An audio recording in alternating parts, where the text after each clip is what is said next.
तो इनप्रॉम्प्ट engineering structure होता है, स्ट्रक्चर में चार पार्ट्स हैं: scenario, role, task and constraint. ठीक है। सिनेरियो क्या होगा? सिनेरियो जैसे मैंने एग्जांपल दिया कि भाई आपको नल वैल्यू फाइंड करनी है, ठीक है, तो सिनेरियो आप दे सकते हो कि भाई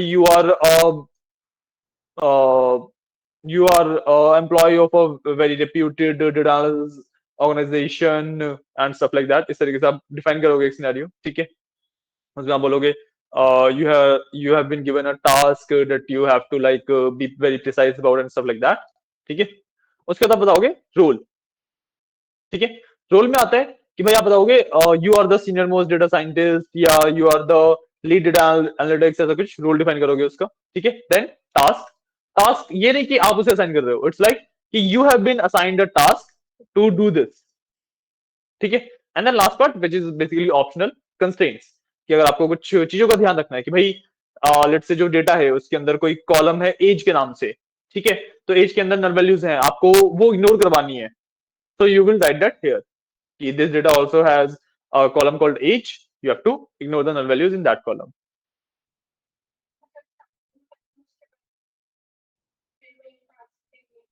स्टार्टिंग में आप सिनेरियो बताओगे कि किस सिचुएशन में है हमारा मॉडल, उस सिचुएशन में उसका रोल क्या है, उसको करना क्या है, और किन चीजों का ध्यान रखते हुए वो चीजें करनी है। ठीक है। This is the basic structure जो कि बहुत अच्छे तरीके से वर्क करता है। ठीक है। द सेकंड पार्ट इज कि आपको ना मार्कडाउन आनी चाहिए। This formatting structure called markdown. ठीक है। मार्कडाउन में क्या होता है कि आप ना किस तरीके से अपने सेंटेंसेस को लिखते हो, उससे डिपेंड करता है कि कौन से पार्ट को हमारा जो मॉडल है वो बहुत ज्यादा प्रायोरिटी देगा, किसको कम प्रायोरिटी देगा। ठीक है। सो मार्कडाउन वैसे तो देखो काफी सिंपल लैंग्वेज है, बट उसमें दो तीन चीजें हैं जो कि आपको मेजरली याद रखनी है। ठीक है। First of all hashtags. जब भी आप किसी भी लाइन के आगे एक हैशटैग लगाते हो, ठीक है, सिंगल हैशटैग का मतलब है that is the top priority, double hashtag का मतलब सेकंड मोस्ट प्रायोरिटी, थर्ड का मतलब थर्ड प्रायोरिटी, फोर्थ का मतलब फोर्थ प्रायोरिटी। ठीक है। तो जब भी आपको प्रायोरिटी सेट करनी हो आप हैशटैग के थ्रू सेट कर सकते हो। ठीक है। एंड रिमेंबर कि आपने एक पैराग्राफ लिखा, उसमें ऐसे नहीं कर सकते कि आपने पहली लाइन पे हैशटैग लगा दिया, दूसरी लाइन पे दो हैशटैग लगा दिए। ठीक है। जो हैशटैग वाली आप लाइन लिख रहे हो that should be a single line. नहीं बात समझ आई? देखो, और जैसे यहीं पे करते हैं, एक मैं टेक्स्ट बॉक्स डाल लेता हूँ। ठीक है। और यहाँ पे भी एक्चुअली गूगल जो कोलैब है इस पे भी मार्कडाउन सपोर्टेड है। ठीक है। तो you will do let's say, आपके पास ना कोई भी पैराग्राफ है, so let's say hello dot something sentences मान लेते हैं। ठीक है। सो इसमें आपको प्रायोरिटी सेट करनी है। Let's say hello is your first priority, तो hashtag. This is your second priority, double hashtag. This is your third priority, triple hashtag. This is wrong. वही मैं बता रहा हूँ, दिस इज रॉन्ग, ये अलाउड नहीं है। ठीक है। आपको फर्स्ट प्रायोरिटी सेट करनी है, आप हैशटैग डाल के हेलो लिखोगे, हैशटैग के बाद स्पेस भी आएगा। ठीक है। इनके बाद स्पेसिस भी आते हैं। ठीक है। आपको फर्स्ट प्रायोरिटी सेट करनी है, आपने हैशटैग डाल के सिर्फ हेलो लिखा। अब इसको आप नेक्स्ट लाइन में लिखोगे इस तरीके से। ठीक है। अब ये वर्क करेगा। ठीक है। और आप इसका आउटपुट देखोगे तो देख रहे हो आउटपुट में साइज भी इसका डिफरेंट आता है एक्चुअली। तो जो चैट जीपीटी के पास जब ये टेक्स्ट जा रहा है वो इस फॉर्मेट में जा रहा है, तो इस वजह से जो लाइक हेडिंग की तरह लिखा हुआ है वो फर्स्ट प्रायोरिटी होती है, फिर सेकंड, फिर थर्ड। ठीक है। उसके अलावा जब भी आप पॉइंट्स लिखो, जब भी आप बुलेट पॉइंट्स देने आपको उसे कोई, तो हमेशा बुलेट पॉइंट्स के बीच में स्पेस छोड़ा जाता है कि मान लो अब ये तीनों बुलेट पॉइंट्स हैं। ठीक है। तो what you will do is, आप इस तरीके से नॉर्मली हम इसी तरीके से बुलेट पॉइंट लिखते हैं, देते हुए आप इनके बीच में एक एक लाइन का स्पेस छोड़ोगे। ठीक है। बुलेट पॉइंट्स को इस तरीके से दिया जाता है। ठीक है। उसके बाद जब भी हम किसी मॉडल की बात करते हैं तो वो ना लोअर केस लेटर्स को और अपर केस लेटर्स को डिफरेंटली ट्रीट करता है। अगर आपने कोई सेंटेंस प्रॉपर अपर केस में लिखा हुआ है तो that is like a critical instruction, क्योंकि ये तो होना ही होना चाहिए, that is the most important part. और कोई लोअर में लिखा हुआ है तो that is like side instruction हो गए। ठीक है। तो आप इस चीज से भी ध्यान रख सकते हो। ठीक है। एंड अगर आपको ये सब कहीं पे नोट करना है तो आप नोट भी कर सकते हो। ठीक है, कोई आप भूल ना जाओ। हाँ, रिकॉर्डिंग हो रही है इस वाली बातों की ना। हाँ, रिकॉर्डिंग हो रही है। ठीक है। उसके अलावा जब भी आप कोई इमेज वगैरह डालो तो इट्स ऑलवेज रिकमेंडेड कि आप मल्टीपल मैसेज में इमेजेस दो। मान लो आपको 5 इमेजेस देनी है उसे, तो आप एक साथ 5 अपलोड, वैसे तो फीचर है एक साथ 5 अपलोड करने का, but it is always recommended कि आप एक इमेज अपलोड करी, ठीक है, उसको साथ में आप इंस्ट्रक्शन क्या दे रहे हो कि भाई I will be asking you a question, this is the first image, remember this image and do not reply just yet, I will upload another image. उसके बाद okay and stuff like that बोलेगा। उसके बाद फिर आप दूसरी, फिर तीसरी, फिर चौथी, फिर पांचवी, इस तरीके से आप दोगे। तो उस इमेज का जो कॉन्टेक्स्ट है उसके पास, वो ज्यादा बेटर तरीके से निकल के आता है, instead of like giving all 5 images at once. ठीक है, this is valid for images, videos, files, किसी भी चीज के लिए ये वैलिड होता है। ठीक है, थर्ड पार्ट, आजकल जैसे जेमिनी वगैरह आ गया है, तो उसके अंदर आप इमेज जनरेशन एंड सब कुछ करवा सकते हो। ठीक है, तो इसके ना दो मेथड होते हैं, या तो आप सीधे सीधे उसे बोल दो कि भाई इमेज जनरेट करके दो। ठीक है, या फिर आप स्पेशली टूल्स में जाके उसको सिलेक्ट करो कि जनरेट इमेज का होता है। आपने देखा होगा जेमिनी आपने यूज किया होगा, तो टूल्स में ऑप्शन होता है क्रिएट वीडियो, क्रिएट इमेज करके, है ना, तो वहां पे सिलेक्ट करो। सिलेक्शन वाला part is always better than सिर्फ राइटिंग वाला पार्ट। ठीक है, क्लियर है? तो यही कुछ टिप्स थी प्रॉम्प्ट इंजीनियरिंग। हाँ, तो यही कुछ टिप्स थी ऑन प्रॉम्प्ट इंजीनियरिंग। इस तरीके से आप प्रॉम्प्ट इंजीनियरिंग कर सकते हो। ठीक है, बाकी तो फिर भैया कि आपको एक्सप्लोर करनी है कि what works what doesn't works, and आपको अपडेटेड भी रखना है अपने आप को, क्योंकि आपने अगर कोई चीज आज डिस्कवर की कि ये वर्क करता है, there is a very high chance कि वो कल वर्क ना करे। ठीक है, तो एआई इंटीग्रेशन के बारे में पढ़ा हमने, प्रॉम्प्ट इंजीनियरिंग के बारे में पढ़ा। ठीक है, इसके बाद हमारे पास एआई की टर्मिनोलॉजीज होती हैं। ये टर्मिनोलॉजीज हमने ऑलरेडी डीप लर्निंग के अंदर कवर करी हुई है, उस पर अभी हम आएंगे। ठीक है, अभी हम लाइक हमें ना यहाँ तक करना है, this is the majorly theory part. ठीक है, तो हम इसको ऊपर नीचे करके कर लेंगे, जैसे भी सेंस बनेगा, फ्लो बनेगा उस हिसाब से। ठीक है, तो अब इसके बाद हम एआई टर्मिनोलॉजीज की बात कर लेते हैं एक बार। ठीक है, जो एआई की टर्मिनोलॉजीज हैं वो ऑलरेडी आपने डीप लर्निंग के अंदर काफी अच्छे से पढ़ी हुई है। You know what's the meaning of tokens? Tokenization करते हैं, उसमें टोकन जनरेट होते हैं, राइट? आपको पैरामीटर्स का मतलब पता है पूरे? एक्स और वाई में हम कन्वर्ट करते हैं। X is the base parameters, base variables, Y is the prediction parameters, prediction variables. याद आया, है ना? इसके अलावा हमारे एनकोडिंग होती है, एम्बेडिंग्स होती हैं। ये टर्म्स हैं, दीज आर द वर्ड जिनका मतलब आपको पता होना चाहिए। ठीक है, तो एनकोडिंग है, एम्बेडिंग है, वेक्टराइजेशन है। ठीक है, उसके अलावा हमारे पास न्यूरल नेटवर्क्स है। ठीक है, नेटवर्क ट्रांसफॉर्मर्स भी पढ़ा दिया मैंने, ट्रांसफॉर्मर्स है। ठीक है, और हाँ, एक टर्म आता है मल्टी एजेंट ऑर्केस्ट्रेशन। ठीक है, नहीं ये बताया नहीं, ये बता रहा हूँ अभी। मल्टी एजेंट ऑर्केस्ट्रेशन का मतलब क्या होता है कि अभी तक जितना भी हमने वर्क किया, हमने सिंगल एजेंट्स के ऊपर किया, सिंगल मॉडल के ऊपर किया। जब मैं मल्टीपल मॉडल्स को कंबाइन करना चाहता हूँ, तो that is basically called multi agent. Spelling में दिखाता हूँ आपको, मल्टी एजेंट सिस्टम्स बोल लो इसे, वैसे तो ऑर्केस्ट्रेशन बोलते हैं इसे। ठीक है, एग्जैक्ट स्पेलिंग मेरे को पता नहीं है। ठीक है, तो मल्टी एजेंट पे जब भी आप बात करें, तो मल्टी एजेंट का मतलब होता है कि मैं मल्टीपल एआई मॉडल्स को एक साथ यूज कर रहा हूँ। कि इसका अगर मैं एक एग्जांपल दूं, तो लेट्स से मैंने कोई क्वेश्चन पूछा। ठीक है, मैंने वो question at the same time chat GPT से भी पूछा, जेमिनी से भी पूछा, और ग्रॉक है जितने भी, सब तीन चार से पूछा। ठीक है, तीनों चारों अपना अपना आंसर देंगे। ठीक है, अब मैंने क्या किया, तीनों चारों आंसर को कलेक्ट किया। ठीक है, अब मैंने एक प्रॉम्प्ट डिजाइन किया जिसमें मैंने मेन क्वेश्चन दिया है, एंड उसको बोला कि भाई पांच लोगों ने ये अलग अलग आंसर दिए हैं। ठीक है, अब इसको वोट करो कौन सा आंसर सबसे बेस्ट है। तो पांचों एजेंट उसके ऊपर, पांचों मॉडल उसके ऊपर वोट करेंगे। जिस आंसर को सबसे ज्यादा वोट मिलेंगे, वो इज द बेस्ट आंसर। तो इस तरीके के सिस्टम्स को मल्टी एजेंट सिस्टम कहते हैं। ठीक है, तो ये थी कुछ एआई की टर्मिनोलॉजीज। ठीक है, अब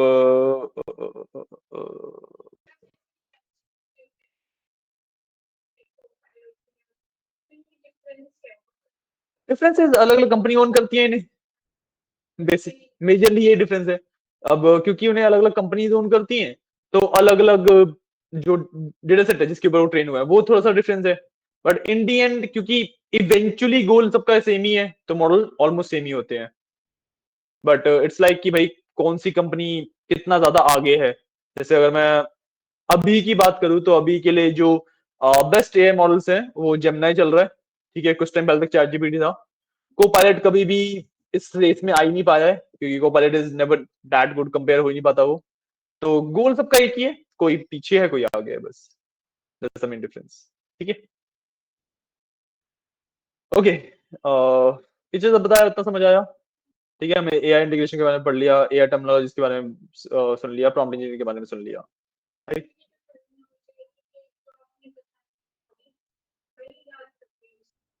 इसमें ना मतलब बहुत सारी हो सकती हैं। ये मैंने कुछ एग्जांपल्स दिए, तो जितना भी आपने मशीन लर्निंग में, डीप लर्निंग में जितने भी वर्ड्स पढ़े जिसका मैंने स्पेशली मतलब बताया है, वो सब कुछ ही एआई टर्मिनोलॉजी के अंदर कवर होता है। अभी और भी आएंगे आगे डेफिनेटली। ठीक है, so that was AI terminology. ठीक है, एआई टर्मिनोलॉजी का मेन यूजेज पता है कहाँ पे आता है? इसका मेन यूजेज सिर्फ दो जगह पे आता है। या तो इंटरव्यूज में पूछ लिया जाएगा कि भाई एक्सप्लेन एनकोडिंग, तो आपको मतलब पता होना चाहिए, तभी आप एक्सप्लेन कर पाओगे उसको, राइट। जैसे हमने ओवरफिटिंग वगैरह पढ़ा था, ये सब भी एआई की टर्मिनोलॉजीज का ही पार्ट है। ओवरफिटिंग, बायसनेस, ठीक है, अंडरफिटिंग, ओवरफिटिंग का बेसिकली अपोजिट अंडरफिटिंग, ठीक है। ये सब कुछ एआई टर्मिनोलॉजी का पार्ट होता है। ठीक है, दूसरा इसकी रिक्वायरमेंट कहां पे पड़ती है कि जब आप ना किसी भी एआई मॉडल के ऊपर वर्क कर रहे हो, आप कोड आउट कर रहे हो उसे, तो कई बार ऐसा होगा कि कई सारी चीजें आपको, अब जो हमने इतने सारे कोड किए, मेरे को भी सारे याद थोड़ना है, कभी भी पॉसिबल ही नहीं है इतने सारे कोड याद रख पाना। तो हम ना एक बेसिक स्ट्रक्चर याद रखते हैं, जैसे एमएल की पाइपलाइन है, डीएल की पाइपलाइन है, बेसिक स्ट्रक्चर याद रखते हैं। अब इस स्ट्रक्चर के अंदर जो जो लाइब्रेरीज मेरे को यूज करनी है, जैसे डीप लर्निंग के अंदर हम मैक्सिमम फोकस कर रहे थे पाइटॉर्च पर, जो मशीन लर्निंग की अगर मैं बात करूं तो उसमें हम मैक्सिमम फोकस कर रहे थे साइकिट लर्न पर, राइट। तो इनके डॉक्यूमेंटेशन पढ़ेंगे हम, ऑब्वियसली मेरे को इन्फॉर्मेशन चाहिए, मैं डॉक्यूमेंटेशन पढ़ूंगा। जो डॉक्यूमेंटेशन होंगे उसके अंदर यही टर्मिनोलॉजीज में लिखा होते हैं चीजें। तो अगर आपको इसका मतलब ही नहीं पता तो आप गूगल करते रहोगे, वो is a waste of time. तो इनका मतलब पता होना चाहिए, ठीक है। अब उसके बाद हम बात करते हैं सबसे पहले कॉस्ट मैनेजमेंट के ऊपर बात करते हैं, या local deployment versus cloud deployment के ऊपर पहले बात करते हैं, ठीक है। अब ये तो आपको नाम से समझ आ रहा होगा। नहीं नहीं, local deployment versus cloud deployment क्या होती है ये?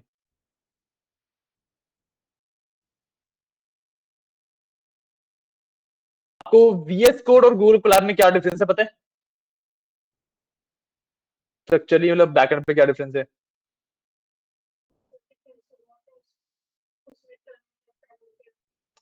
विजुअली वो सब नहीं पूछता, कोड जो रन होता है वो कैसे रन हो रहा है उसके बेसिस पे डिफरेंस।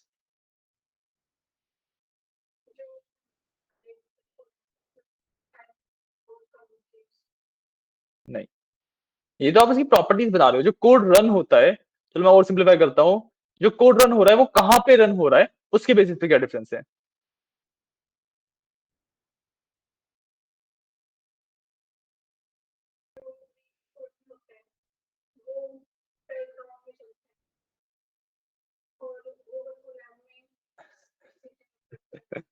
आप भूल गए हो।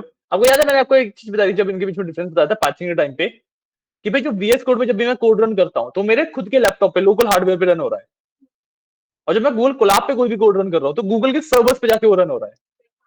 याद है? This is the main difference. जब मैं वीएस कोड पे कोई भी अपना एआई मॉडल वगैरह रन कर रहा हूँ तो that is local deployment. Local deployment का मतलब क्या होता है कि भाई जो हार्डवेयर है वो मेरे पास, मेरे सामने फिजिकली प्रेजेंट है, मतलब मैं अपने खुद के हार्डवेयर के ऊपर कोई भी एआई मॉडल वगैरह डिप्लॉय कर रहा हूँ, दैट इज लोकल डिप्लॉयमेंट। वहीं पे अगर मैं किसी और कंपनी के सर्वर्स के ऊपर अपना एआई मॉडल डिप्लॉय कर रहा हूँ, जैसे गूगल को लैब पे कर दिया मैंने, या फिर अमेजोन वेब सर्विसेज होता है, एज्योर है, जीसीपी है, बहुत सारी अलग अलग कंपनीज है, होस्टिंग है, हजारों अलग अलग कंपनीज है जो अपने सर्वर्स ऑफर करती है, ठीक है। और मैं इनमें से किसी भी कंपनी के सर्वर पे अपना एआई मॉडल डिप्लॉय कर रहा हूँ, तो दैट इज क्लाउड डिप्लॉयमेंट, ठीक है। This is the main difference between local deployment and cloud deployment. Difference क्या आता है? इससे ना हम कॉस्ट मैनेजमेंट को भी काफी ज्यादा लाइक समझ पाएंगे, ठीक है। कि लोकल डिप्लॉयमेंट में क्या होगा कि मेरे को इनिशियल हार्डवेयर कॉस्ट बहुत ज्यादा आएगी, इनिशियल कॉस्ट बहुत ज्यादा होगी कंपेयर टू क्लाउड। क्योंकि क्लाउड में क्या है, क्लाउड में मंथली मेरे को पेमेंट करनी है, दैट इज वेरी लेस, ठीक है। बट लोकल में मेरे को सबसे पहले अपना हार्डवेयर एक्स्ट्रा करना पड़ेगा अगर लोकली डिप्लॉय करना है तो, इसके अंदर इनिशियल कॉस्ट ज्यादा होगी, ठीक है। But on the other hand, अगर मैं रनिंग कॉस्ट देखूं, ठीक है, तो रनिंग कॉस्ट लोकल डिप्लॉयमेंट की कम आएगी, क्योंकि लोकल डिप्लॉयमेंट में मेरे को सिर्फ इंटरनेट और इलेक्ट्रिसिटी जो बिल है वो, ये दो चीजें पे आउट करनी है। But when we are comparing that to cloud deployment, तो क्लाउड के अंदर इंटरनेट एंड इलेक्ट्रिसिटी का बिल तो हमसे लेंगे ही लेंगे, साथ में जो उनकी सर्वर की कॉस्टिंग है वो भी तो हमसे कवर करेंगे, प्लस उनको प्रॉफिट भी बनाना है। तो ओवर द टाइम अगर हमें लेट्स से 5-6 महीने के लिए रन करना है सिर्फ, तो cloud deployment is way better, ठीक है। बट अगर हमें हमारा गोल है सालों तक रन करने का, तो लोकल डिप्लॉयमेंट सबसे बेस्ट रहती है, ठीक है, कॉस्ट वाइज, ठीक है। तो कॉस्ट मैनेजमेंट में थोड़ा सा पार्ट हुआ, लोकल डिप्लॉयमेंट क्लाउड डिप्लॉयमेंट पड़ा। कॉस्ट मैनेजमेंट में एक पार्ट और होता है, ठीक है, जिसको बेसिकली जो टोकन्स होते हैं, जब भी आप देखो जेमिनाई हो गया, चैट जीपीटी हो गया, ग्रॉक हो गया, कोई भी मॉडल हो गया, ठीक है, हमारे लिए तो फ्री है, हम मैं तो उसके वेबसाइट पे जाता हूँ एंड कुछ भी सर्च कर लेता हूँ, मेरे फ्री मिलता है मेरे को, राइट, कोई इशू नहीं होता।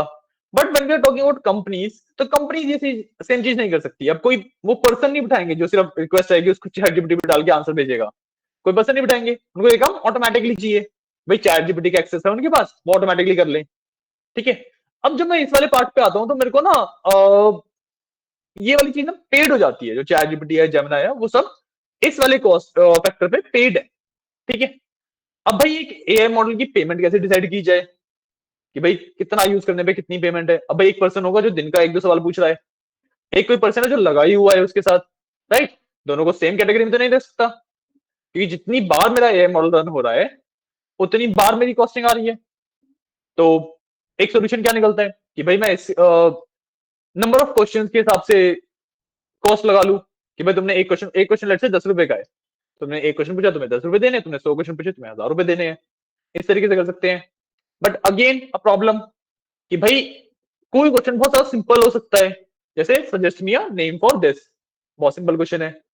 या फिर कोई क्वेश्चन बहुत ज्यादा कॉम्प्लेक्स हो सकता है, कि भाई solve this mathematical equation, right. तो मैं क्वेश्चन के बेसिस, क्वेश्चन भी सेम नहीं है सारे, उनके बेसिस पे भी कॉस्ट नहीं डिसाइड कर सकता।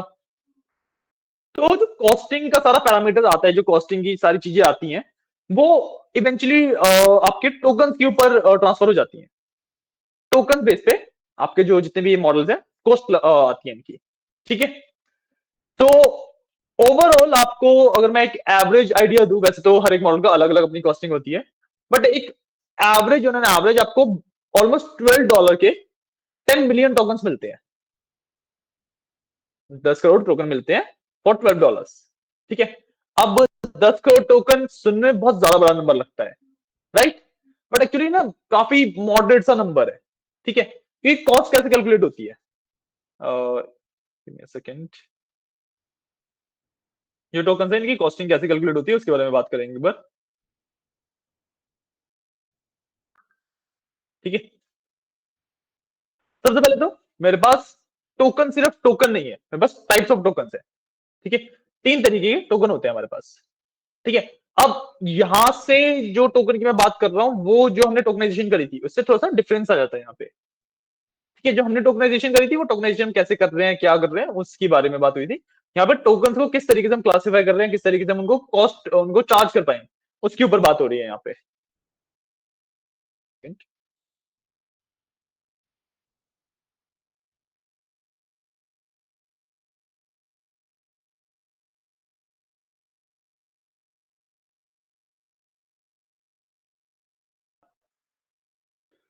ठीक है। अब 3 तरीके से क्लासीफाई करते हैं। सबसे पहला हमारे पास आता है इनपुट टोकन्स,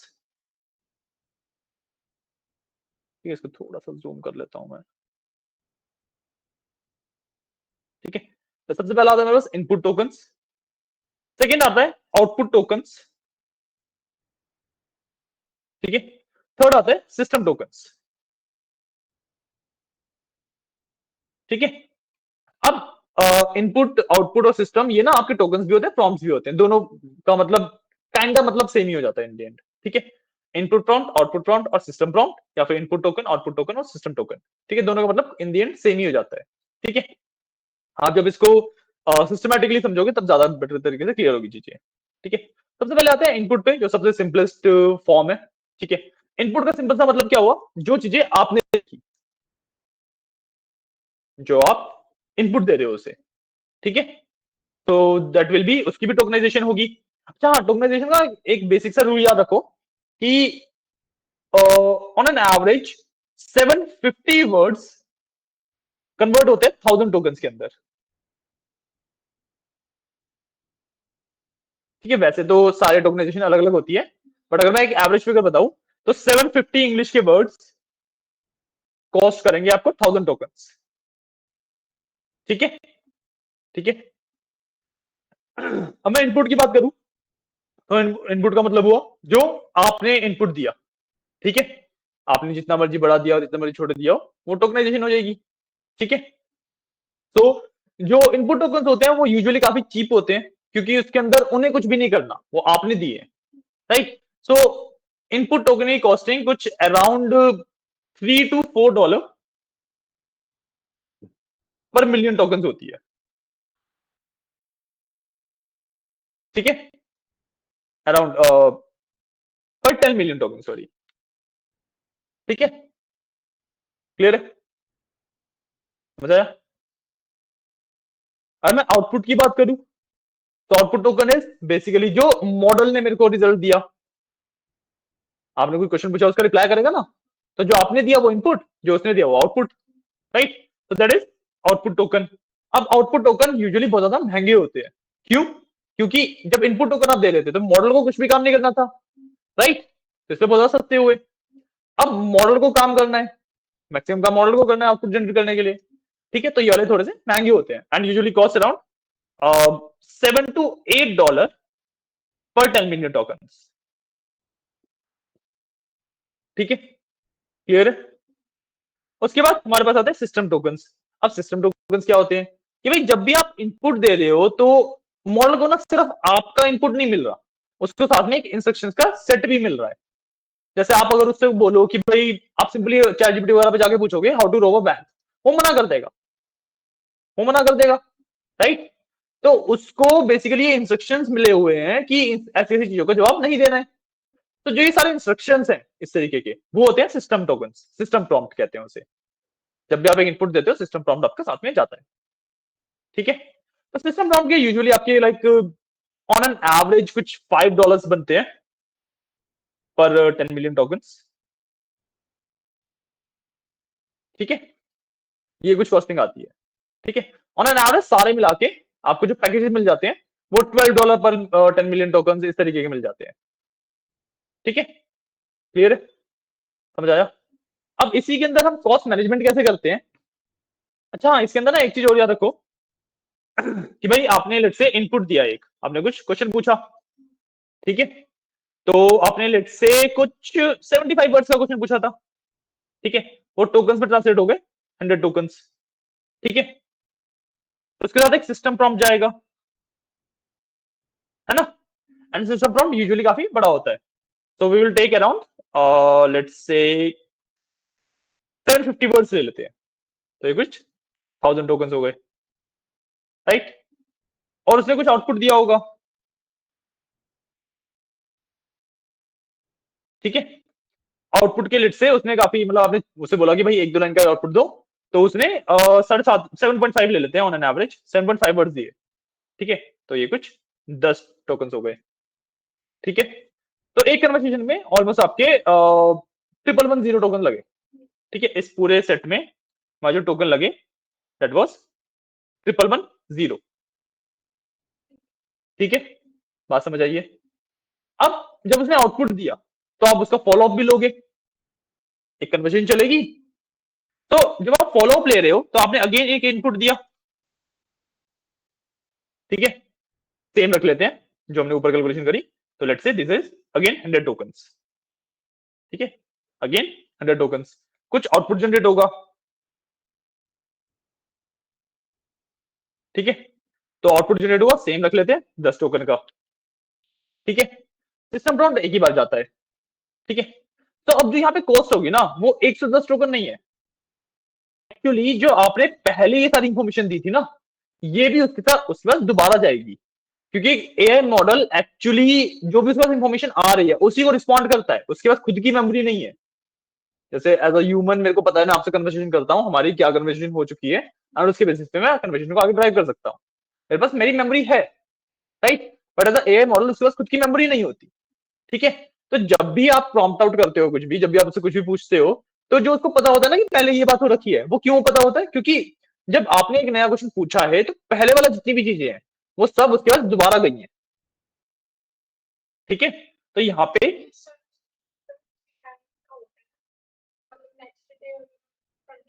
नहीं, नेक्स्ट डे अगर आप सेम चैट में कंटिन्यू करोगे तो फिर जाएगी, it depends on the chat. ठीक है, यूजर के जो कमर्शियल यूजर्स हैं उसके परस्पेक्टिव से तो चैट हो गया, but when we are talking about businesses तो वो कंट्रोल कर सकते हैं कि भाई कितने पहले के मैसेज उसे देने हैं दोबारा। ठीक है, इसके बहुत सारे अलग अलग ट्रिक्स भी हैं, उसके बारे में हम बात करेंगे। ठीक है, तो यहाँ पे 110 टोकन्स तो ये वाले हो गए, और जो ये 1110 टोकन्स थे वो इसके साथ ऐड हो जाएंगे। ठीक है, तो दूसरी बारी में ही वन समथिंग 220 समथिंग इतने टोकन हो जाएंगे। ठीक है, तो आप देख रहे हो कि भाई आपके 5-6 बार भी बात हो गई, तो अगली बार में अब 122 प्लस 1110 होगा, फिर जो भी ये होगा इसमें प्लस 1110 होगा। कहने का पॉइंट, तो आप देख सकते हो 5-6 बार में ही टोकन की कंजप्शन कितनी ज्यादा बढ़ जाती है ना। तो आपको इस तरीके से जब आप बिजनेस के बारे में वर्क करते हो तो आपको ये चीजें मैनेज करनी पड़ती है कि भाई कितनी लंबी कन्वर्सेशन अलाउड करनी है, कितना क्या अलाउ करना है, कैसे करना है, वो सब भी मैनेज करना पड़ता है। ठीक है, अब इसमें जो देखो, अब सबसे बड़ी जो प्रॉब्लम है इस वाली कैलकुलेशन में वो है ये वाला पार्ट जो ऊपर से आ रहा है। ये वाला पार्ट जो ऊपर से आ रहा है वही सबसे बड़ी प्रॉब्लम है, क्योंकि 110 टोकन तो अपने आप में कुछ भी नहीं है। जब उसमें ये वाले टोकन वापस जा रहे हैं तब हमें प्रॉब्लम आ रही है, राइट। अच्छा हाँ, इसके ना आप ये मत समझो कि जो ये 1220 टोकन आपके टोटल कॉस्ट है, टोटल कॉस्ट नहीं है ये सिर्फ इस वाले मैसेज की कॉस्ट है। तो अगर अब मैं टोटल टोकन निकालू तो 1110 यहां से, 1220 यहां से, फिर 1330 नेक्स्ट वाले मैसेज से, ये सब भी ऐड होंगे। बात समझ आए क्यों? क्योंकि यहाँ पे जब आपने बात करी तो आपने भेजा ना, गए तो है ही, टोकन यूज हुए हैं। जब यहाँ पे आपने बात करी तो आपने ये वाले टोकन दोबारा भेजे। ठीक है, तो इस वजह से ये सब भी ऐड होंगे। आई बात समझ? तो देख लो टोकन कितनी जल्दी क्लाइम करे। मैंने अगर 3 मैसेज किए, एक एवरेज कॉन्वर्सेशन में 3 मैसेज किए, तो it's basically 3 4 5 6 1 3660 token, 3660 token 3 messages के। ठीक है, and this is average plain text conversation. हम जो इमेज जनरेट करवाते हैं, हम जो अलग अलग चीजें करवाते हैं, हम जो कॉम्प्लेक्स क्वेश्चन पूछते हैं, वो तो अलग हो गया। पॉइंट, तो अब इस टोकन यहाँ पे बहुत ज्यादा कंज्यूम हो रहे हैं, प्रॉब्लम समझ आ रही है। इसके सॉल्यूशन है कुछ। ठीक है, इसके हम अगर मैं बहुत हाई लेवल पे देखूं तो दो सॉल्यूशंस होते हैं। ठीक है, दो सॉल्यूशंस क्या है? पहला है कि मैं ना मेमोरी विंडो बना देता हूं। ठीक है, पहले को कहते हैं हम मेमोरी विंडो। ठीक है, लेट्स से मैंने ना एक सिंपल सा नंबर डिफाइन कर दिया कि भाई तुम्हारे पास 8 पेयर्स की मतलब इसको पेयर्स में बोलते हैं, 8 पेयर्स की, 8 पेयर्स की मेरे पास वो है मेमोरी विंडो। अब ये मतलब बात करेंगे। ठीक है, लेट्स से मैंने डिफाइन कर दिया 8 पेयर्स की मेमोरी विंडो है। तो इन 8 पेयर्स का क्या मतलब हुआ कि लास्ट 8 पेयर्स ऑफ कन्वर्सेशन ही उसके पास जाएगा। ठीक है, तो लेट्स से 1 2 3 4 5 6 7 8 9 10 किए मैंने। ठीक है, तो शुरुआत में तो वो इसको याद रखेगा, फिर इसको भी याद रखेगा, 1 2 3 4 5 6 7 8, यहां तक वो याद रख रहा है। ठीक है, मतलब जब आप ये वाला मैसेज भेज रहे हो तो उसके बाद ये वाली इंफॉर्मेशन जा रही है, बट जब आप ये वाला मैसेज भेज रहे हो तो उसके बाद जो इंफॉर्मेशन जा रही है वो 2 से जाएगी अब, मतलब लास्ट 8 पेयर्स को ही वो हमेशा याद रखेगा। ठीक है, this is what we call window, क्योंकि वो आगे आगे मूव होती जाएगी तो वो पीछे वाली बातें भूलता जाएगा। ठीक है, एक तो हम इस तरीके से कॉस्ट मैनेजमेंट करते हैं, क्योंकि भाई बहुत लंबी कन्वर्सेशन जब होती है तो हम विंडो रखेंगे तो कॉस्ट हम इफेक्टिवली मैनेज कर सकते हैं। ठीक है, मेरे इसमें बैटरी नहीं है। आपको इनमें से कुछ भी अगर अभी नोट करना है तो आप कर लो, वैसे तो रिकॉर्डिंग में है ये सब। ठीक है, मैं एक बार चार्जर लेके आता हूँ अपने लैपटॉप का बस। ठीक है,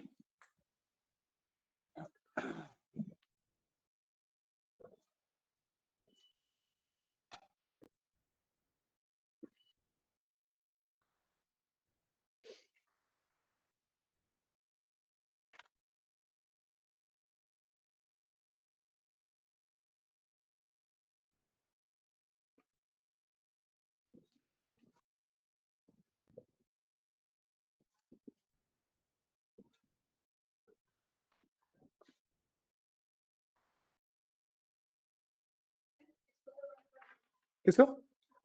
लैपटॉप को हाँ अभी तो बंद कर दो, आज हम कोड वगैरह का कुछ नहीं करेंगे। नहीं अभी मत करो, एक का पार्ट करेंगे हम, कोड का नहीं है वो, वैसे प्रैक्टिकल पार्ट है लेकिन।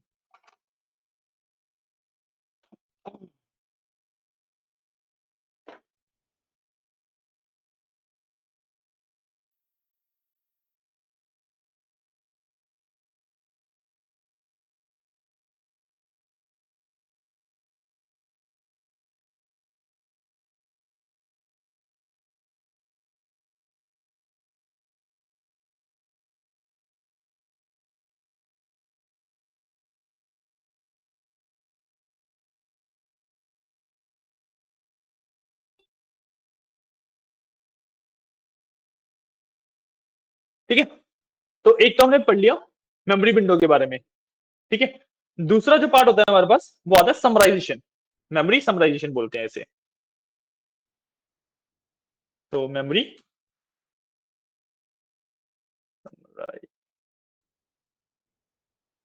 समराइजेशन, ठीक है, नाम से समझ आ रहा होगा इसके अंदर हम क्या कर रहे हैं, क्या कर रहे हैं बताओ, गेस करो।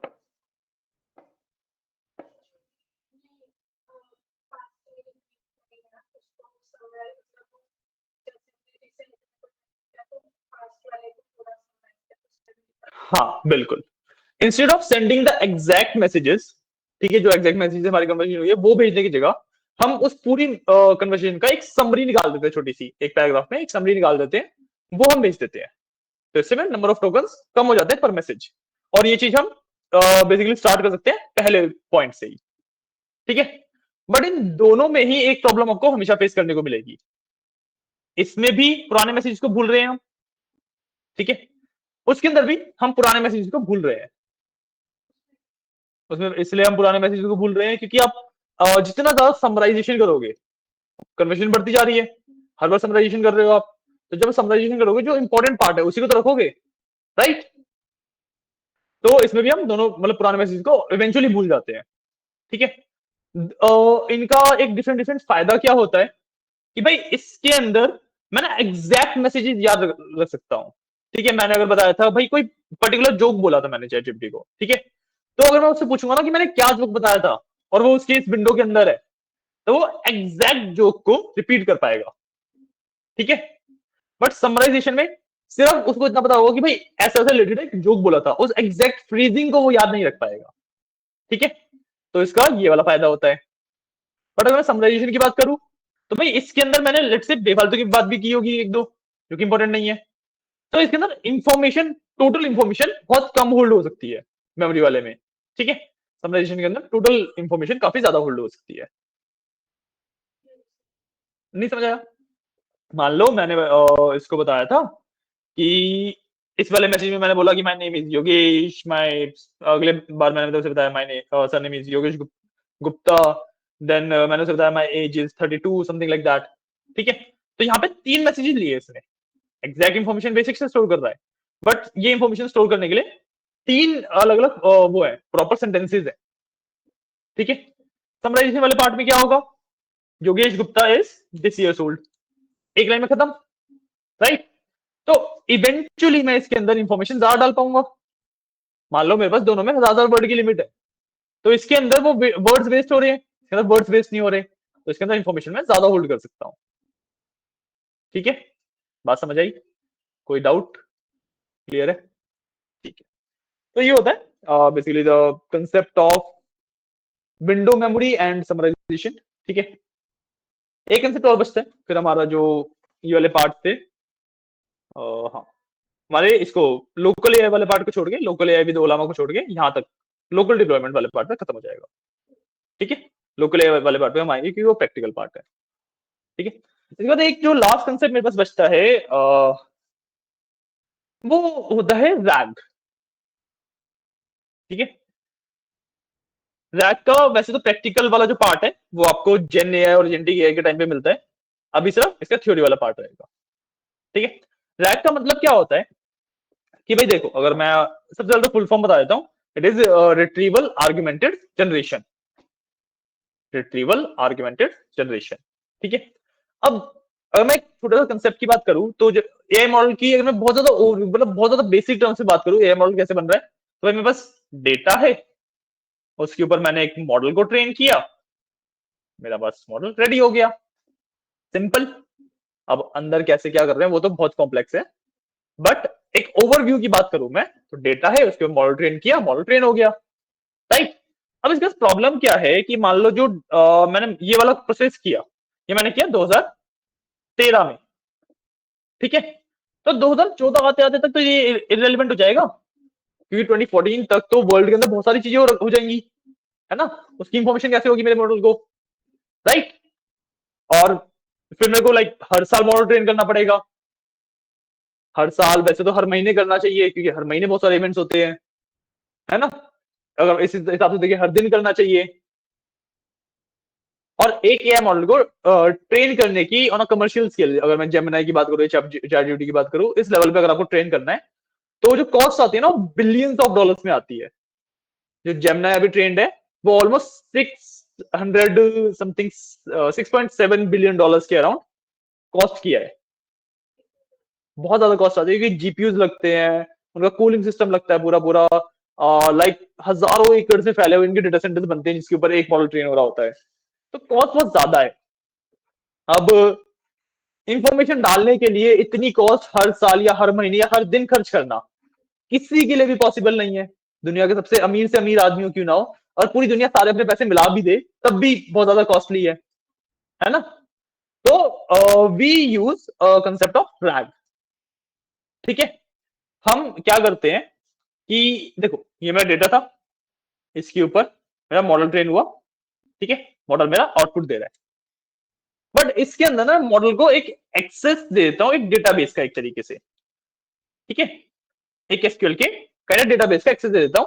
और जब मैंने उसे ट्रेन किया था ना, तो मैंने उसको एसक्यूएल का डेटाबेस यूज कैसे करते हैं वो भी सिखा दिया था, ठीक है। क्लियर है। तो अब मैंने उसको बेसिकली बोला हुआ है कि भाई जब भी कुछ भी पूछा जाए, तो सबसे पहले डेटाबेस में देखो उसके रिलेटेड कुछ इंफॉर्मेशन है या नहीं है, और अगर है तो उस इंफॉर्मेशन के बेसिस पे आंसर करो, वरना जो तुम्हारे पास इंफॉर्मेशन है उसके बेसिस पे आंसर करो, ठीक है। तो ये जो डेटाबेस है, इसके अंदर अब मैं नई नई इंफॉर्मेशन डालता रहूं, तो भाई एक डेटाबेस के अंदर इंफॉर्मेशन डालना तो बहुत ईजी है, मतलब कुछ भी कॉस्ट नहीं है उसकी तो, है ना। तो इस वजह से मेरा मॉडल मेरे को एक ही बार ट्रेन करना पड़ता है, और वो लेटेस्ट इंफॉर्मेशन भी एक्सेस कर सकता है। This concept is called rag, ठीक है। अब जो ये डेटाबेसेस होते हैं ना, ये नॉर्मल डेटाबेसेस नहीं होते, जैसे आपने एमएस एसक्यूएल वगैरह पढ़े थे, वैसे नहीं होते ये, ठीक है। मतलब टेक्निकली काइंडा है वही टेबल ही, बट जैसा कि मैंने बताया कि एआई मॉडल्स हो गए, डीप लर्निंग के मॉडल्स हो गए, ये वर्ड्स वगैरह नहीं समझते, ये समझते सिर्फ नंबर्स। बताया था ना, नहीं आता रहा, एम्बेडिंग करी थी, वर्ड्स को नंबर में कन्वर्ट किया, वर्ड्स तो पता ही नहीं उन्हें क्या है, वो सिर्फ नंबर समझते हैं, ठीक है। तो वो समझते हैं सिर्फ नंबर। तो अब जो मैं इंफॉर्मेशन यहाँ पे डालूंगा वो भी वर्ड्स में थोड़ा ना डाल सकता हूँ, नंबर्स में डालनी पड़ेगी, है ना। तो इन इतने सारे नंबर्स को अच्छे से हैंडल करने के लिए जो मेरे नॉर्मल एमएस एसक्यूएल वगैरह है वो हैंडल नहीं कर सकते, तो हम स्पेशल काइंड ऑफ डेटाबेसेस को यूज करते हैं कॉल्ड वेक्टर डीबी,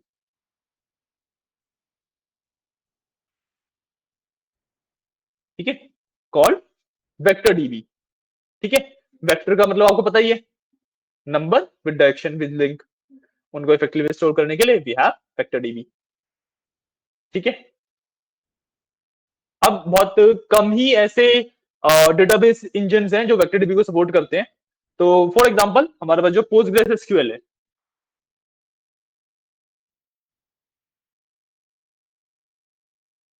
बस पोस्टग्रेस एसक्यूएल है, मैंने पहले भी बात करी है इसके बारे में, है ना। ये सपोर्ट करता है वेक्टर डीबी को, ठीक है।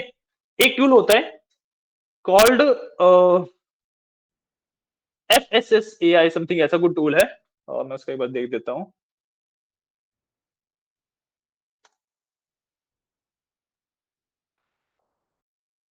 एग्जैक्टली क्या नाम है उसका,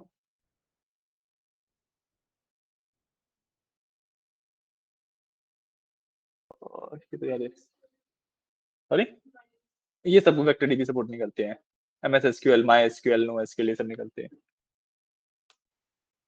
वेक्टर डीबी।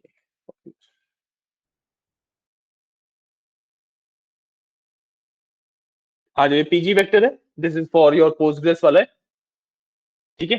और मैं वेक्टर डीबीज की बात करूँ, पीजी वेक्टर पोस्टग्रेस का है, देखो ऑलरेडी यूजिंग पोस्टग्रेस के लिखा भी हुआ है। ठीक है, तो हमारे पास शायद से मेरे को नाम वगैरह का थोड़ा है, मतलब हाँ ये कुछ है। ठीक है, ये सारे हमारे वेक्टर्स को स्टोर करने के लिए यूज किए जाते हैं। ठीक है, ये अपने अलग अलग टूल्स हैं, इनको अलग अलग पुश करना पड़ता है, सब कुछ होता है। वो वाला पार्ट एआई में इतना ज्यादा अभी तक, जो एआई वाला पार्ट जहाँ पे आप जहां तक आपको पढ़ना है वहां पे इतना ज्यादा जरूरी नहीं होता। ज्यादातर आपको जेन एआई या फिर एजेंटिक एआई के अंदर इसे यूज किया जाता है। ठीक है, तो this is the concept of rag. हाँ समझ आइए, क्लियर है? तो अभी तक जितना भी हमने थ्योरी वाला पार्ट पढ़ा उसमें कोई डाउट्स रैग में? तो रैग का कंसेप्ट काफी सिंपल है। बेसिकली हमने एक तो इस तरीके से सीखो कि भाई एक बच्चा था हमारे पास। ठीक है, उसको मैंने 3-4 साल लगा के पढ़ा दिया। अब जो नई इंफॉर्मेशन है उसके लिए मैंने क्या किया, मैंने ना उसको फोन दे दिया। फोन पे नई नई इंफॉर्मेशन आती जा रही है, हम भी तो यही करते हैं कि फोन पे इंफॉर्मेशन आती रहती है, हम कंज्यूम करते रहते हैं। तो हमें शुरुआत से सब कुछ दोबारा नहीं पढ़ना पड़ता, हमने जो ऑलरेडी पढ़ लिया उसके बस हम इंफॉर्मेशन कंज्यूम करते रहते हैं। अगर हमें कुछ भी नहीं पता मैं फटाफट गूगल कर लेता हूँ।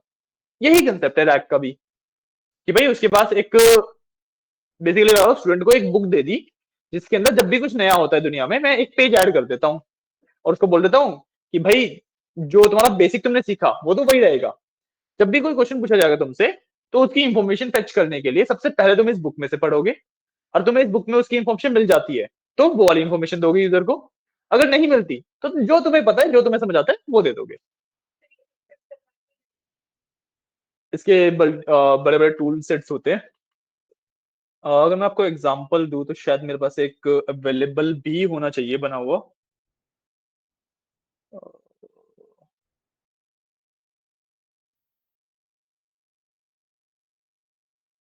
Give me a second, let me see कि अगर अभी अप है या नहीं है।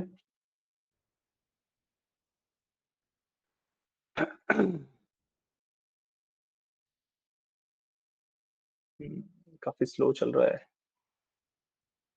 आपको। हाँ जी, ठीक है।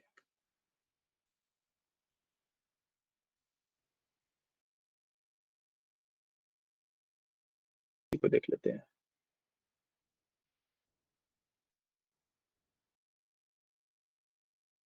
इस तरीके का ये एक काफी सिंपल सा, अगर मैं एक एआई सिस्टम बोलूं तो इस तरीके का दिखता है। ठीक है, ये हमने विजुलाइज कर रखा है, बैकग्राउंड में इसका पूरा कोड लिखा हुआ होता है। ठीक है, यहाँ पे आप देखो, मैं थोड़ा सा जूम कर लेता हूँ।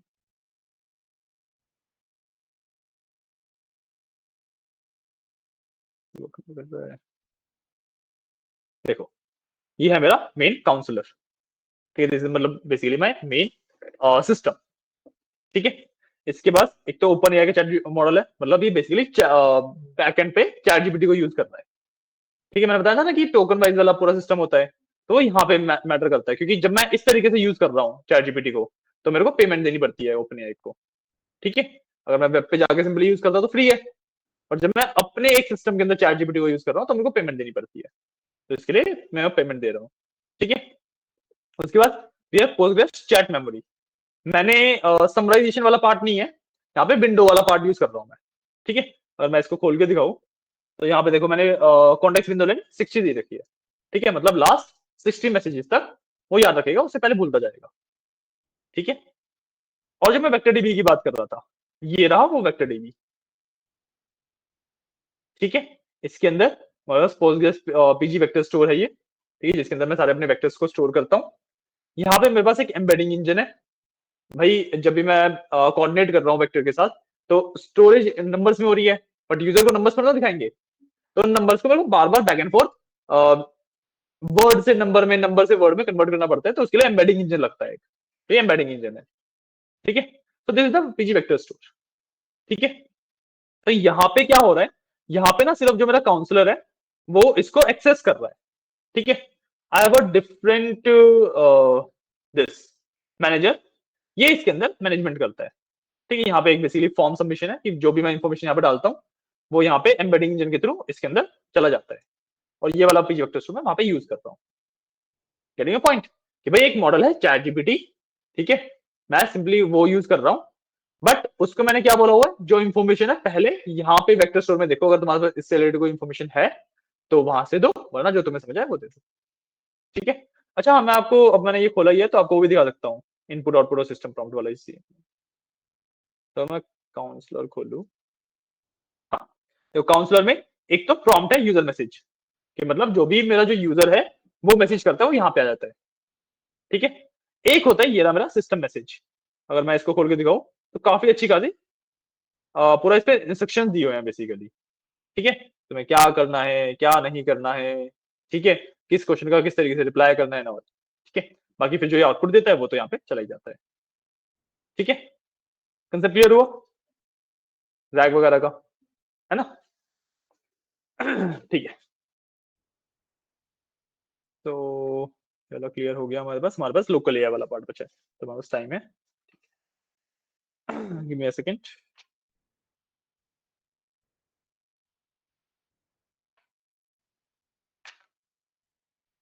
कुछ नोट वगैरह तो नहीं करना इनमें से? रिकॉर्ड तो हो रहा है, हाँ। रिकॉर्ड हो रहा है अच्छे से, कोई इशू नहीं है। ओके, तो अब लोकल एआई की बात कर लेते हैं। ठीक है।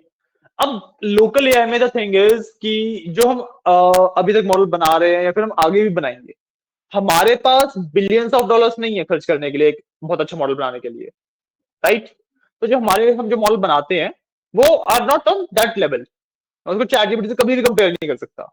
अगर मेरा मॉडल कुछ रिस्पॉन्स जनरेट कर रहा है, चैट जीपीटी सेम क्वेश्चन का कुछ रिस्पॉन्स जनरेट कर रहा है, तो जो मेरा मॉडल होगा ना उसका response thousands of time worst होगा चैट जीपीटी के कंपैरेटिवली। ठीक है। हम बनाते भी इसलिए हैं ताकि स्ट्रक्चर समझ आए कि एक्चुअली जो रिस्पॉन्स बनाने वाली चीजें होती है वो वर्क कैसे करती हैं। ठीक है। तो दैट इज द प्रॉब्लम। अब मेरे को अगर एआई यूज करना है तो मैं चैट जीपीटी पे जा सकता हूँ, बट चैट जीपीटी के साथ प्रॉब्लम क्या है कि भाई वो मॉडल किसी और का है, पॉइंट। वो किसी और के सर्वर पे चल रहा है, मेरे सिस्टम वगैरह पे नहीं चल रहा, राइट? तो मेरे को डेफिनेटली कॉस्ट वगैरह तो कम आ रही है। कॉस्ट मतलब है ही क्या, जीरो कॉस्ट है। ठीक है। मतलब प्रॉब्लम इज, जो भी मैं क्वेश्चन पूछ रहा हूँ, जो भी मेरा डेटा है, जो भी मैं इमेजेस अपलोड कर रहा हूँ, सब कुछ चैट जीपीटी के पास, ओपन एआई के पास जा रहा है। वो उसको दोबारा जिस मर्जी तरीके से, चाहे उससे मर्जी तरीके से यूटिलाइज कर सकते हैं। ठीक है। दूसरी चीज, उन्होंने अपने हिसाब से मॉडल को ट्रेन किया हुआ है कि भाई मॉडल किस चीज का आंसर देगा, किसका नहीं देगा, किसको कैसे बताएगा। ठीक है। तो there are the high chance कि भाई अगर मैं जाके उस कंपनी को अच्छा खासा पैसा ऑफर करूं तो वो चैट जीपीटी को मेरे फेवर में बायस करते हैं। कहने का पॉइंट, ये चीज एक्चुअली होती भी है। तो भाई किसी और की मॉडल पे उतना ज्यादा रिलाई करने से बेटर है कि हम अपने मॉडल भी खुद रन कर सके अपने सिस्टम के ऊपर। ठीक है।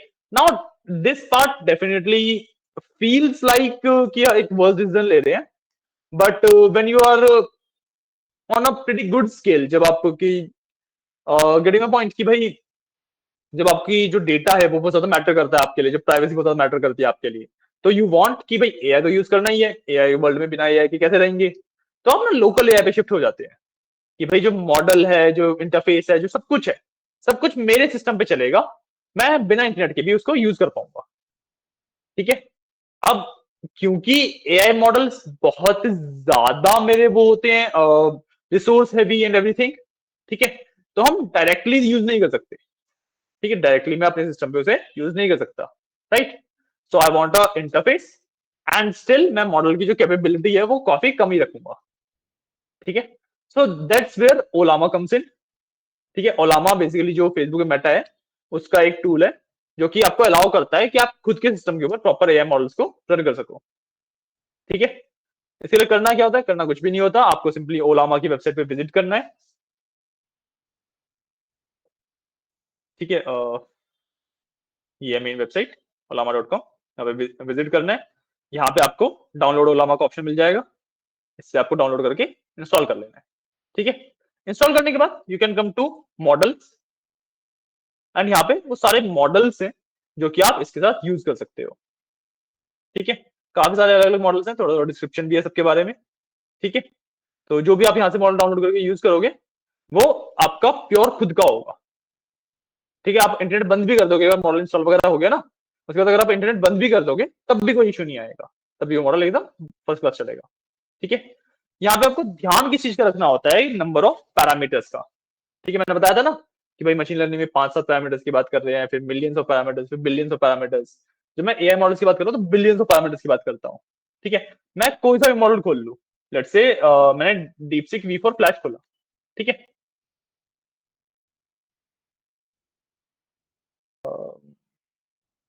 ओके ये तो क्लाउड वाला है, इसमें देखो क्लाउड लिखा हुआ है, मतलब ये वाला मॉडल मैं डाउनलोड नहीं कर सकता, ये क्लाउड के ऊपर वर्क करने वाला मॉडल है।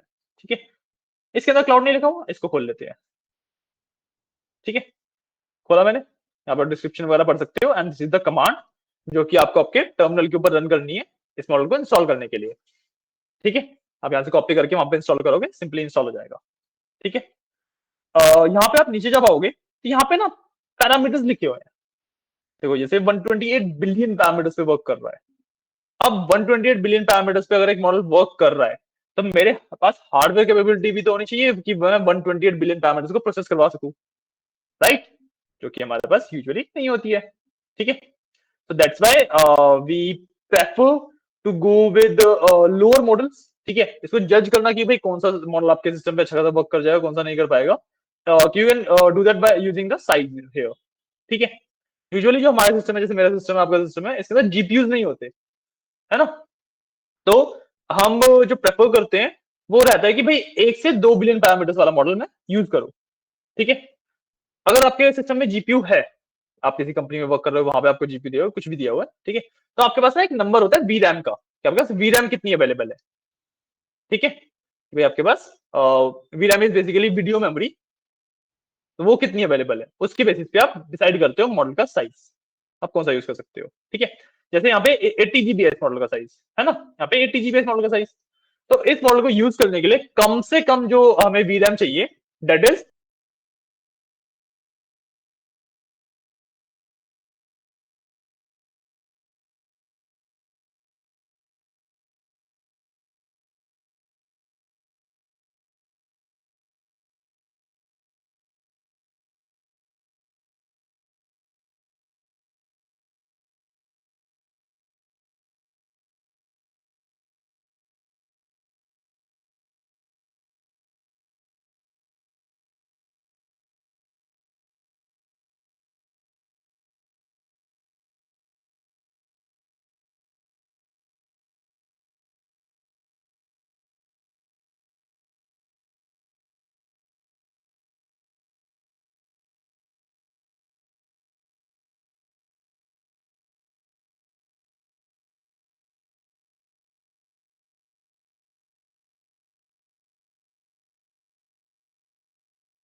सोल्यूशन वगैरह कर लेते हो, तो आपके ट्रे के अंदर यहाँ पे कुछ इस तरीके का ओलामा दिख जाता है। ठीक है, इसको मैं राइट क्लिक करके ओपन ओलामा कर सकता हूँ,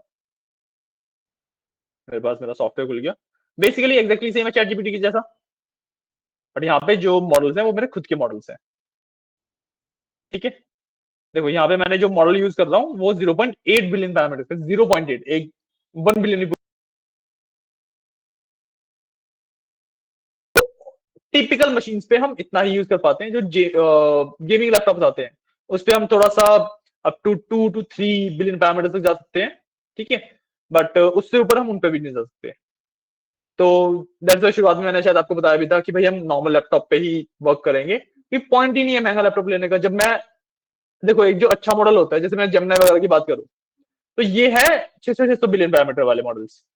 ठीक है, मैं जितना मर्जी महंगा लैपटॉप ले लूं, मैं जब इन मॉडल्स को यूज नहीं कर पाऊंगा तो पॉइंट ही नहीं है मेरे को महंगा लैपटॉप लेने का, मेरा काम इस वाला लैपटॉप भी चल रहा है, बल्कि मेरा वाला तो आपसे भी सस्ता है ना, हम इसमें भी चल रहा है। तो that's why I told you कि भाई महंगा लैपटॉप लेने का पॉइंट नहीं है, क्योंकि जब भी आप कंपनी में जाओगे वो उनके खुद के जीपीयू होंगे, है ना। तो देखो यहाँ पे मैं ये वाला यूज कर रहा हूँ। ठीक है, मैं यहाँ पे कुछ भी लिखूंगा। अब देखो यहाँ पे ना रिस्पॉन्स मिलने में थोड़ा सा इट विल टेक टाइम, क्योंकि मेरे सिस्टम के ऊपर रन होगा सब कुछ। ठीक है, तो it will take time, but हाँ इस तरीके का आपको इंटरफेस मिल जाता है। अभी थिंकिंग हो रही है, मेरा मॉडल सोच रहा है रिस्पॉन्स क्या करना है। यूजुअली जब हम जेमिनी वगैरह की बात करते हैं तभी मैं हेलो के लिए उसकी बैकग्राउंड में थिंकिंग यही चलती है, यहाँ पे आपको बैकग्राउंड प्रोसेस भी दिखता है। ठीक है, जो जेमिनी वगैरह है वो इस प्रोसेस को बहुत जल्दी करते हैं, इतने में वो रिप्लाई कर चुका होता। ठीक है, बढ़िया, इसने कुछ 15.7 सेकंड लिए सोचने के लिए। ठीक है, तो जेमिनी का ये एवरेज टाइम है, दैट इज ऑलमोस्ट 0.1 0.2 सेकेंड। ये आपको स्पीड से कॉम्प्रोमाइज करना पड़ेगा अगर आपको लोकल एआई पे जाना है। ठीक है, इतना वाला पार्ट क्लियर हुआ। तो दिस इज बेसिकली योर ओलामा। ठीक है, आप डिफरेंट डिफरेंट मॉडल यूज कर सकते हो। आपको जो भी मॉडल यूज करना हो उसका कमांड आपको वहीं ओलामा का जो मॉडल्स वाला पेज था उस पर उसका कमांड मिल जाएगा। आपको सिंपली वो कमांड कॉपी करना है। अब एक बार ओलामा इंस्टॉल करने के बाद का प्रोसेस बता रहा हूँ। ठीक है, आपको सिंपली वो कमांड कॉपी करना है, आना है, अपना टर्मिनल खोलना है आइदर फ्रॉम वीएस कोड या फिर आप नॉर्मली जो सीएमडी खोलते हो, बताया था मैंने आपको, वो भी वो खोलना है, उसको पेस्ट करना है, एंटर करना है। It will take around 10 to 15 minutes depending on कि भाई आपकी इंटरनेट की स्पीड क्या आ रही है, कितना बड़ा मॉडल आप डाउनलोड कर रहे हो।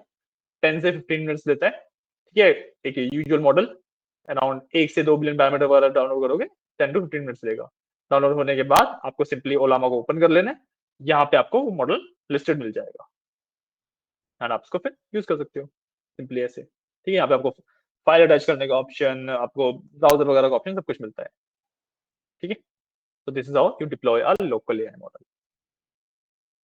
ठीक है, समझ आया पार्ट? कोई डाउट?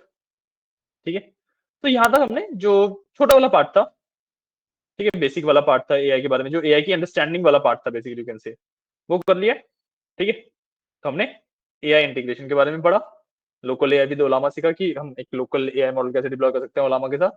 ठीक है, एआई टर्मिनोलॉजीज हमने काफी सारी डिस्कवर करी, नहीं कि काफी सारी आपको पता भी है और काफी सारी आप जब आगे बढ़ेंगे तो और भी करोगे। ठीक है, प्रॉम्प्ट इंजीनियरिंग देखा कि प्रॉम्प्ट इंजीनियरिंग कैसे करते हैं। ठीक है, कॉस्ट मैनेजमेंट की कॉस्ट को किस तरीके से मैनेज करते हैं, क्या हमारे पास ट्रिक्स हैं, क्या है। ठीक है, हमने local deployment versus cloud deployment के बारे में पढ़ा। ठीक है, अच्छा हाँ, इसका सिंपल सा एक आपको अभी अभी एग्जांपल देता हूँ। जो ओलामा है दैट इज लोकल डिप्लॉयमेंट, वो प्रॉपर आपका हार्डवेयर यूज कर रहे हैं। ठीक है, चैटजीपीटी, जेमिनी सब कुछ क्लाउड डिप्लॉयमेंट है। ठीक है, अब इसके बाद हमारे पास जो लास्ट की कॉन्फ़िगरेशन है, ये वाला पूरा पार्ट है, ये पूरा हमारा प्रोजेक्ट का पार्ट है। ठीक है, जो कि हम नेक्स्ट वीक से स्टार्ट करेंगे। ठीक है, आज के लिए हम इतना ही रखते हैं। ठीक है, कोई डाउट्स वगैरह अभी तक जो हमने पढ़ा कुछ भी? ठीक है, एक बार आप रिकॉर्डिंग देखना, चीजें रिवाइज करना, लोकल जितना भी हमने प्रैक्टिकल वाला, मतलब प्रैक्टिकल वाला ज्यादा पार्ट किया नहीं, लोकल वो ओलामा वाला किया है, वो एक बार करके आना। if डाउट्स वगैरह आते हैं तो we will discuss that on Tuesday, और ट्यूसडे से फिर हम अपना प्रोजेक्ट भी शुरू कर देंगे। ठीक है, जो एआई का प्रोजेक्ट है उसके लिए भी I will do the same thing कि मैं आपको कोड भेज दूंगा ऑलरेडी, क्योंकि कोड अगर मैं आपको दिखाऊं ना तो काफी बड़ा कोड है एंड क्लासरूम में उसको मैं आपको यहाँ पे शो करूँ, आप उसे लिखो, कॉपी करो, that will be a waste of time. अगर आप बोलोगे तो मैं डेफिनेटली वैसे भी कर लूंगा, मेरे को कोई प्रॉब्लम नहीं है, but that will be a waste of time. So let me show you.